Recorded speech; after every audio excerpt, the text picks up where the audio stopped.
Hello mga kasisi ko, mga besi. Ayun na nga, for today's video, pumunta tayo sa isang ilog. Ayan, nag-ilog muna tayo kasi hindi pa afford ni ateng magdagat. Oo, bes. Tsaka di pa summer.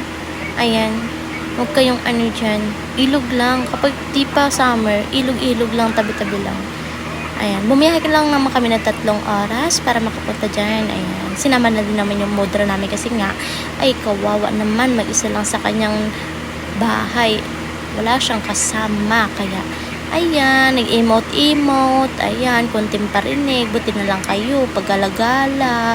Ako, lagi na lang ako naiwan. Tagabantay ng mga anak ninyo. Apo ng ano ninyo, pamangkin ninyo. Abay, ako'y wala pa namang anak. Pero, ayan, naawa tayo sa ating nanay. Kaya sinama natin. So, ayun na nga.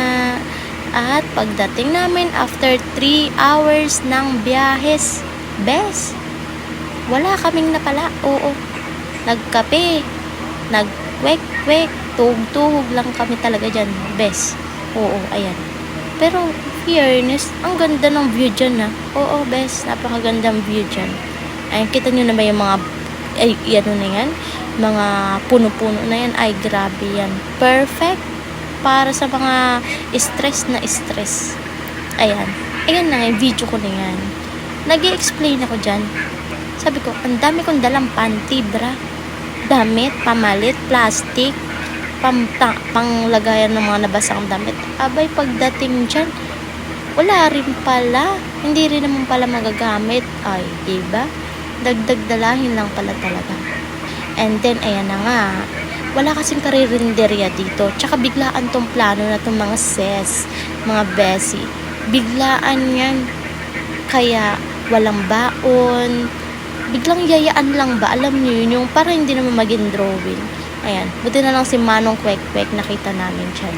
Siya lang yung bukod tanging kwek-kwekan dyan, guys. Buti na lang talaga may malalamon kami. So, ayun na nga. Ito pala yan. So, I love Kanyakan nga daw pala yung ilog tawag dun. So, last part ko siya nilagay. Di ko napansin. So, sorry na. Pagbigyan nyo na si ating kay pagod pa ako, ha? So, kakauwi lang namin. Alam nyo ba yung mga bato dyan? Oo. Kulang pa. Kulang pa sa laki. Hinahamon kami ng bato na to. Ano? Para kaming nakipagsagupaan sa grabing bato na yan. Halos wasak-wasak na ilalim. Anyway, super worth it naman. And then, ayan na nga, napakaganda. So, share ko lang. Bye!